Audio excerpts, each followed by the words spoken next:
right. Thanks for coming to this talk. Just a heads up, this is a lighter talk. There's no equations, there's no cool videos, but you're going to have to work a little bit with me. We're going to go through a scenario. So, let me get used to this. Quick intro. Yeah, I'm a senior product manager at Sama. We're one of the sponsors to this event. I'm in charge of any new product around our core product, which is data annotation, so everything else around. That's what I do. But today I'm here to talk mostly about the annotation part of our business. And we'll be going through a few of the frequently asked questions we get on a daily basis from our customers. But before, a little challenge. This is where you start working in this presentation. Look at this image and tell me, can you tell who the people are, where they are, how many there are? So I'll give you a few seconds here. Hopefully this wasn't too hard, even on this afternoon here. Cool. What about this one? Wait, oh. And just consider a person if you could see 40% of their face. And don't count children. Not too easy, right? How about this one? Where are the people? Where are the children? So this is the type of stuff that our annotators, most of them in East Africa, are confronted with on a daily basis. And these are easy use cases. Even this one. Cool, so this was tongue-in-cheek, obviously, just to get you a little bit more into the context over here. If we take a step back from this, here's the typical, or one version of the typical model development lifecycle with the two loops here. There's a loop at the top for training your model with the training data, and then the loop at the bottom, which is about the putting in a production and deployment and keeping it there. And as you can see, all the arrows go back to the box at the top, which is the data box. And everything that's in, well, should be purple, but dark purple or blue here, is about the data. And one thing that we tend to forget is a lot of that part today is still done by humans. Still heavily relies on manual labor. So the data collection, data creation, data annotation. We're introducing more and more tools to help with this, but it is still very, very costly on the label front. Cool. If we ask practitioners, what are the most significant challenges that they face when they're building, ML infrastructure? They will answer, stuff such as latency, so engineering problems. They will answer, and anyone who's tried to hire ML engineers lately know that it's hard to hire people. And then right away they'll talk about labeling, how it is difficult to have good labeling, how to put it, in the operations and everything. Now put this in contrast to asking them, or to the answer when you ask them, like, where should we put the most resources? Time, effort, money. So not surprisingly, at the top, they'll answer, collecting your data and transforming it. But then data labeling just takes a back seat at the bottom. And if there's one thing I want you to remember from this talk today is the fact that I think that's wrong. I think there's a mistake over here. There's something that we've missed. Data labeling is part of managing your whole data. Cool. I promised you a scenario, so let's go through it. What we'll do over the next few slides is go through these frequently asked questions, but I want you to keep this scenario in mind as a context for all the questions we'll go through. So the scenario is the following, okay? We're collectively part of a company. We're developing a small in-cabin dash cam that we're selling to car insurers. So it's a camera that you put on your dash cam and it's looking inwards.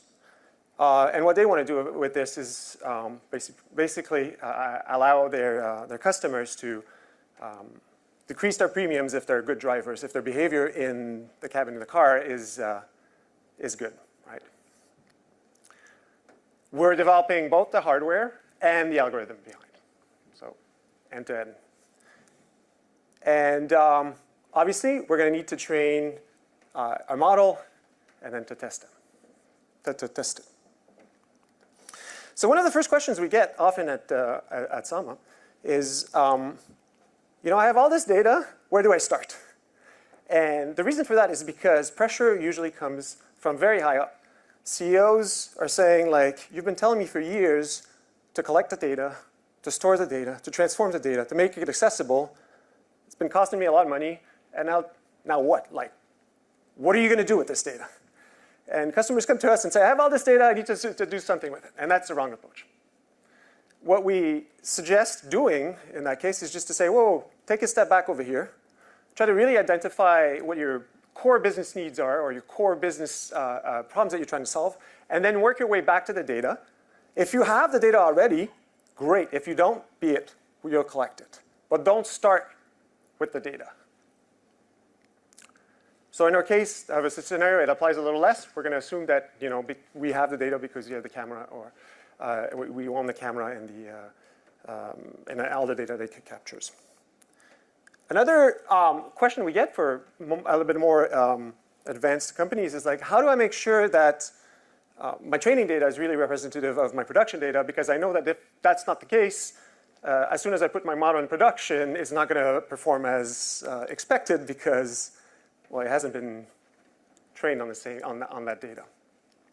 And I say we get this question, but we don't actually get it often enough. It's actually a real problem that we see often. So in this case, right, your ML engineers might have found some training data. They might have bought some. Hey, it was already annotated. It's even better. And they trained a model on this. You get to production. So this is a fisheye lens, obviously. They get to production, and they realize that, no, wait, the camera we're using here is not efficient. It's just not going to work, right? And the recommendation over here is just not to make any assumptions about what your production data is going to look like. It's trying to bridge that big gap between the business sides of things and your ML engineer teams. Talk to each other and don't make any assumptions. Go see on the side of the aisle and say, like, can I see what you're working on, or what do you have here? How do I make sure there's no inherent bias in my data? So I think we just had an excellent talk on this and a lot more on fairness, so I'm not going to spend too much time on this. One of my favorite slides from that left was, you know, test and test and test and test. Just as an example over here, because I want to keep like this whole context here, what would it mean in this scenario? Well, say that the camera and the system, you know, facing the driver here is trying to assess how long they're closing their eyes for, right?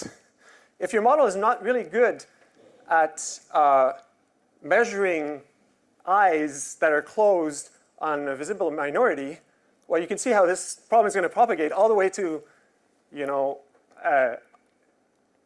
the premiums that you're asking your customers to pay for the insurance.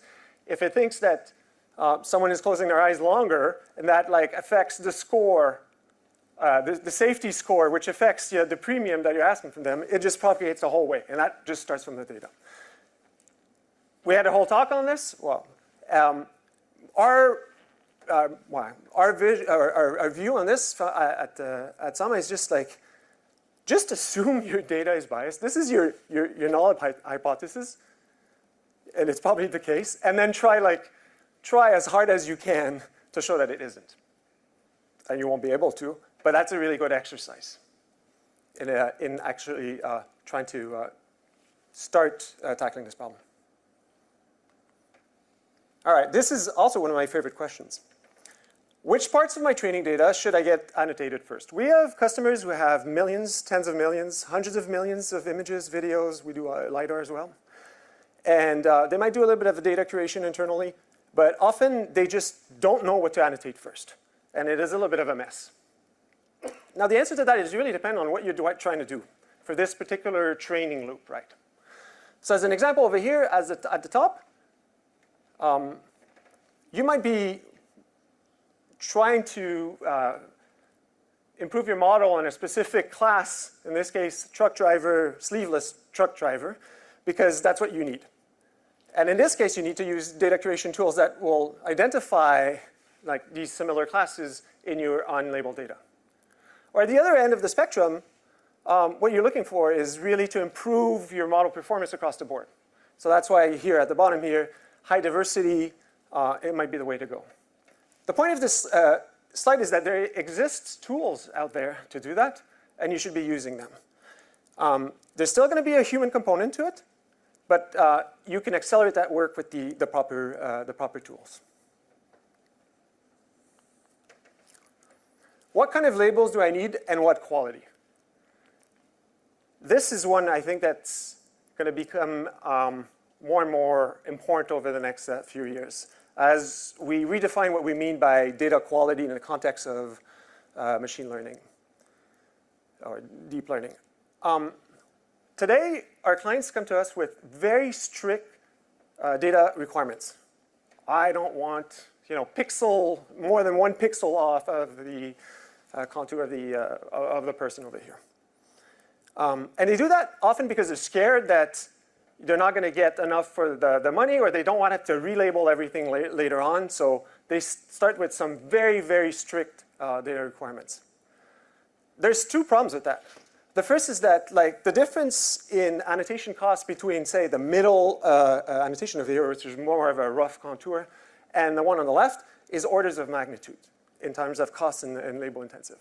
The second is you might not need to be that strict in the labeling on the left side, right? So you're just wasting your money. So what we tell their clients who want to listen is to try to avoid being really over-prescriptive with their data annotation requirements from the get-go. Start with the simplest, and if you really need better, more strict labeling, we'll adjust afterwards. How do I capture edge cases? Well, in our particular case, I was able to come up with 3 edge cases. I'm sure all of you can come up with more. So, someone's injured with an eye, so how do you track that? When you sneeze, there's a reflex that makes it impossible, that my kids told me that, it makes it impossible to keep your eyes open.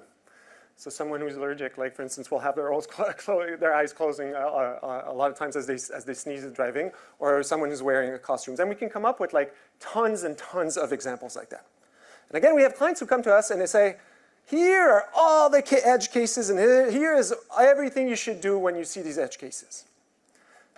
Multiple problems with that. The first one is, good luck. Our annotators have to learn all this by heart, and they'll forget by the time they're annotating.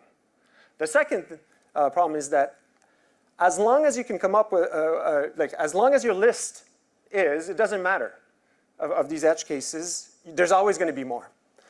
So our recommendation over here is usually not to try to over-design for edge cases or ambiguity, but rather to plan, and that could be from a budget perspective as well, for mechanisms to catching those edge cases as they arise, and then for tackling them, and then making sure that the information is propagated and distributed across the whole labeling team. And by the way, these labeling teams can be dozens, hundreds, thousands of people on the same projects. A similar but related question is, how do I manage ambiguity? Can any of you tell me whether the eyes of these drivers are closed or are they open? So very similar to the previous case, but slightly different. And the reality is there's no real or right answer. The idea here is to have a consistent and constant answer throughout your whole data set. Remember I was talking about redefining what we mean by quality? The quality of your data set has probably more to do with how consistent you are in your labeling across the whole data set than it has to do with how tight your bounding boxes are. So again, here the idea is to have mechanisms in place for catching these cases, for addressing them right away with the domain expert, their subject matter experts, and then for once a decision is made, sharing that information with the annotation teams in a tight feedback loop, so they don't have to wait 2 weeks before anything changes, which means after that you have a data set that is a real mess. Or you have to redo the whole thing, even worse. How do I ensure, so for those clients who are able to get their models in production, and we're seeing more and more of those, which is really encouraging, how do I make sure, that my model in production is still performing as expected? And again, that always comes back to the idea that, your model's trained on some training data. In production, it might see slightly different data, and as time goes on, that data that's entering your model in production is drifting. Product lines are changing, whatever it is, the reality is changing. In our case, it might be that we're introducing a new camera that has a slightly different resolution, and then all of a sudden, like some of the cameras that our clients are using, or that their users are using, I should say, have a different resolution, but it's kind of hard to say that it's really on those types of cameras that our model is not performing as well. Or another example, a more drastic change, overnight, everyone starts wearing masks while they're driving, and then boom. So how do you capture this? And the basic idea is pretty simple, right? It's like you have the distribution of your training data that is evolving, but you also have the distribution of your production data, and as soon as they start kind of pulling apart, that's a really strong signal that your model is probably not performing as well as you thought it was, or as originally it was. And again, here, the point is, you should have the proper tools for trying to capture these cases. And they exist. We also provide some of these services at Sama in collaboration with our clients. Okay, I'm coming to the end of the talk over here. Just coming back to this, model development lifecycle. Data-centric AI is top of mind right now. We hear it. Every company likes to talk about this. It's on everyone's tongue. Again, just to reinforce the point over here, data-centric AI is more than just the collection of the data and the transformation of the data. It's also all about a big part of it is also about the labeling of the data and computer vision. It means that we encourage companies to obviously invest in the generation of the training data. We think that it's actually it should be part of a strategic initiative. This is where you'll get an edge on your competition, and looking at from a strategic point of view as opposed to a pain or tactics is really the way to look at this. You should use some of the state-of-the-art solutions that exist out there. There are more and more. A lot of them are under development, but some that exist today are already having a positive effect. And of course, I'm here to tell you that you should rely on improving labeling data expertise or a company as a partner for helping you go through these. So you saw me coming. This is the last question. Who can you trust? Over here. So we're one of those. Sama is part of an ethical AI supply chain. We have a few thousand employees in East Africa doing all this annotation. So they are full-time employees of Sama. And we have a social impact mission. So we're a company with 2 bottom lines. I encourage you to go check out our website if you're interested in what we do, or come and talk to us. We're here. Thank you. I'll say that we have a lot more examples of these, specifically for retail on our website. There's an ebook which goes through more questions that we get and more examples if you're interested. Thanks a lot, and open the floor for questions.